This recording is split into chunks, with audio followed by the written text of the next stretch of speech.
سیاہ افلاک والی دارین صاحب قبا قوسین صلی اللہ علیہ وآلہ وسلم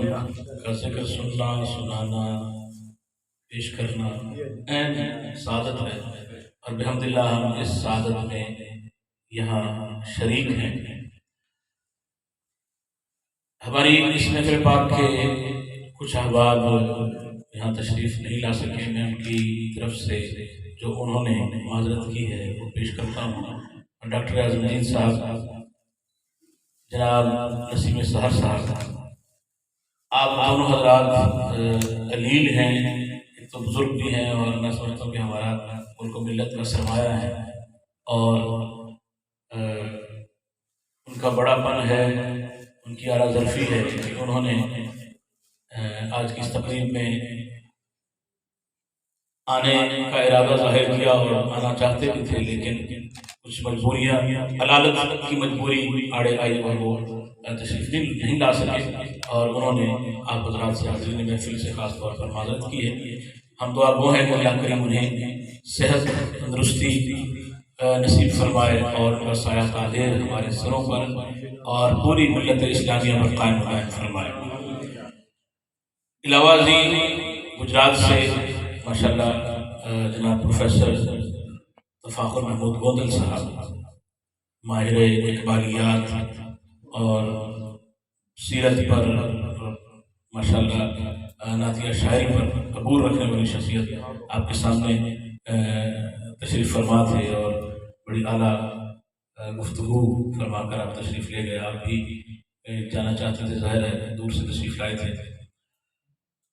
اس کے علاوہ کراچی سے فیصل حسن نقشبندی صاحب نے بڑی محبت کا اظہار کیا، انہوں نے وائس میسیج بلکہ ویڈیو میسیج مجھے ریکارڈ کر کے بھجوایا، اس میں میری ایک نعت پڑھ کے اور دولت بیدار کے حوالے سے انہوں نے گفتگو کی ہے، لیکن چونکہ یہاں انٹرنیٹ کا پرابلم ہے تو اس لیے اس کو یہاں پر ہم وہ ٹیلی کاسٹ نہیں کر سکے، براڈ کاسٹ نہیں کر سکے۔ جی فیس بک پہ ہے فیصل حسن نقشبندی کے نام سے، تو بہرحال ان کی طرف سے بھی جو محبتیں وصول ہوئیں میں ان کا شکر گزار ہوں۔ اور سادات کرام یہاں تشریف فرما ہیں، میرے بہت ہی محترم سید کلیم معصوم مشہری صاحب،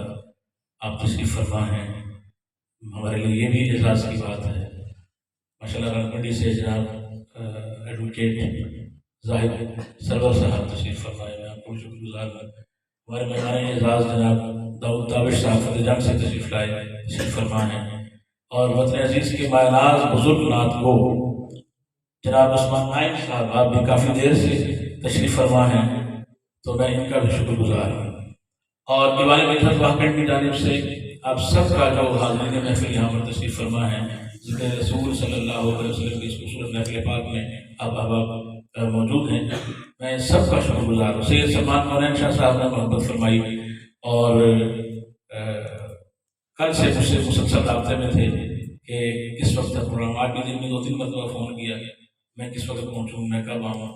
تو بہرحال ان کی بھی بڑی میں سمجھتا ہوں کہ محبت ہے، ان کا بڑا پن ہے، اللہ تعالیٰ نے ان کو بہت عروج عطا فرمایا ہے نعت کے حوالے سے، نعت کے میدان میں، اور جو پورے عالم اسلام میں چیدہ پڑھنے والے لوگ ہیں ان میں وہ سر فہرست آتے ہیں ماشاءاللہ، تو اللہ کریم انہیں بھی اجر عظیم عطا فرمائے۔ میں صرف وقت کی نزاکت کو دیکھتے ہوئے چند اشعار اپنے پیش کرنے کی سعادت حاصل کرتا ہوں کہ میرے بعد صرف 2 حضرات اسٹیج پر تشریف فرما ہیں، اپنی حاضری پیش کریں گے، اس کے بعد دعا ہوگی۔ اور خاص طور پر میں شکر گزار ہوں سید اکبر علی شاہ صاحب کا، جو یہاں ماشاءاللہ مسجد میں بھی اپنے فرائض سے انجام دے رہے ہیں، اور اس ہال کی تعمیر میں، اس کی سجاوٹ میں، اس کی بناوٹ میں آپ کی بڑی کاوشیں ہیں، تو یہ ہمارے لیے یہ بھی بڑے اعزاز کی بات ہے کہ ایسے خوبصورت ہیرے ہمیں میسر ہیں، اللہ انہیں بھی زندگی اور صحت و سلامتی عطا فرمائے۔ اور دیگر جو اس مسجد کے اراکین ہیں، کمیٹی کے اراکین، ان سب کو بھی میں تہہ دل سے شکریہ ادا کرتا ہوں۔ اس پروگرام کے میزبانان جنہوں نے خاص طور پر اس محفل پاک کا اہتمام کیا اور اس محفل پاک کے انتظامات اور انسلام کا ذمہ اپنا سر لیا، میں انتہائی شکر گزار ہوں۔ ان کا شکریہ ادا نہ کرنا بھی ناانصافی ہوگی۔ جناب محمود الہی صاحب اور میرے محسن جناب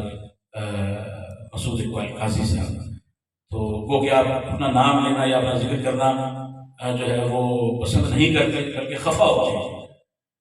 تو یہ خالص لوگوں کی نشانی ہے۔ میں نے اس لیے ذکر کیا ہے، ان کی خفگی اس لیے مول لی ہے